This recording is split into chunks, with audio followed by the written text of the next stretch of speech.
యాదాద్రి భువనగిరి జిల్లా చౌటుప్పల్ మండలం నారాయణపురం మండలంలో వ్యవసాయం చేసుకుని జీవనం సాగిస్తున్న రైతులకు మారుతున్న కాలానికి అనుగుణంగా ఉపయోగపడే వ్యవసాయ యంత్రాలను, పనిముట్లను సబ్సిడీపై అందజేశారు.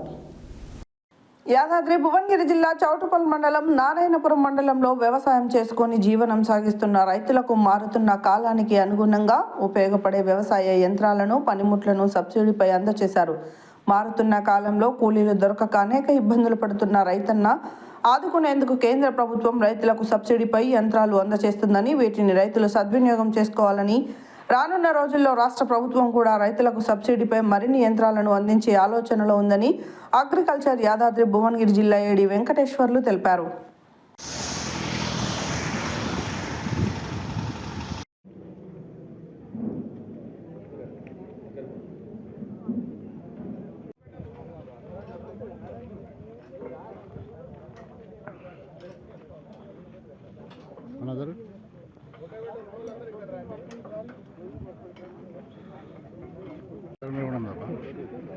నువ్వు దించిన నేను తీస్తున్నాను, నువ్వు చూసినావా?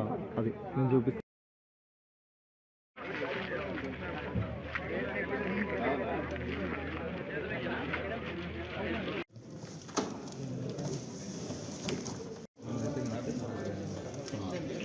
ఓకే మేడం ఉండండి, సార్ ఉండండి సార్. సార్ ఇచ్చారండి.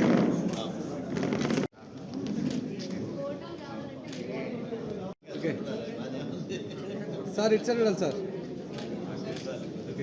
మళ్ళీ ఒకసారి ఫోటో దిగుదాం. సార్ ఇచ్చారు చూడాలి. చూడండి సార్ ఇచ్చారు సార్. సార్ ఇచ్చారు చూడాలి. తిరుమల సర్పంచ్ గారిని కూడా వేదిక మీదకి రావాల్సింది.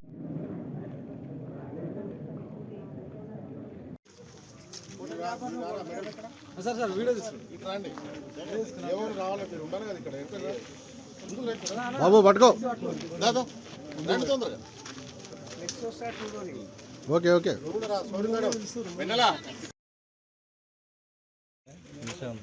పోంగనే నువ్వు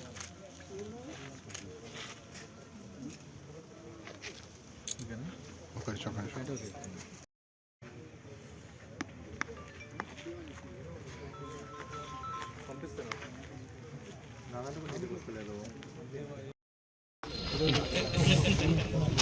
ఒక్క నిమిషం అన్న.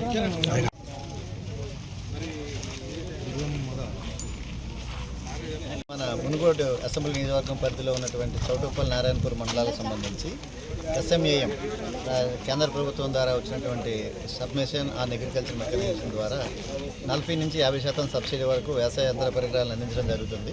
ఈ రెండు మండలాల్లో కలిపి మనకి చౌటుప్పల్ మండలంలో 8,50,000, అదేవిధంగా నారాయణపురం మండలంలో ఒక 4,50,000 రూపాయలకు సంబంధించి సబ్సిడీ ద్వారా ఈ వ్యవసాయ పరికరాలని 26 మంది రైతులకి ఈరోజు అందించడం జరుగుతూ ఉంది.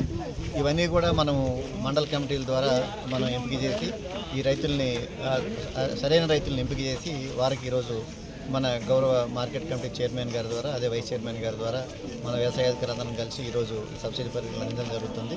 దీనివలన ఈరోజు వ్యవసాయ యాంత్రీకరణ బాగా పెరగడం వలన ఏదైతే లేబర్ సమస్య ముఖ్యంగా రైతులు ఎదుర్కొంటున్నారో దాన్ని మనం అధిగమించవచ్చు. అదేవిధంగా కాస్ట్ కూడా మనకి అగ్రికల్చర్ ప్రొడక్షన్ కాస్ట్ ఏదైతే ఉందో అది కూడా మనకి తగ్గి రైతుకి లాభదాయకంగా వ్యవసాయాన్ని ముందుకు తీసుకెళ్ళడానికి చాలా ఉపయోగపడుతుంది. ఈ కార్యక్రమాన్ని ప్రభుత్వం ఇంకా ముందుకు కొనసాగించే అవకాశం ఉంది. రాష్ట్ర ప్రభుత్వం ద్వారా కూడా ముందు బాగా సబ్సిడీలో ఈ పరికరాలను అందించినట్టయితే, అదేవిధంగా టార్పులిన్స్ కానీ, చిన్న పరికరాలైనటువంటి కల్టివేటర్స్ కానీ, కేజీవీస్ కానీ, ఈరోజు వచ్చినటువంటి షెడర్స్ కానీ, అదేవిధంగా మల్చర్స్ కానీ, అన్నిటి కూడా రేపు ప్రభుత్వం సబ్సిడీ ద్వారా అందించే అవకాశం ఉంది. రైతులందరూ కూడా ఈ అవకాశాన్ని ఉపయోగించుకోవాల్సిందిగా కోరుతున్నాను.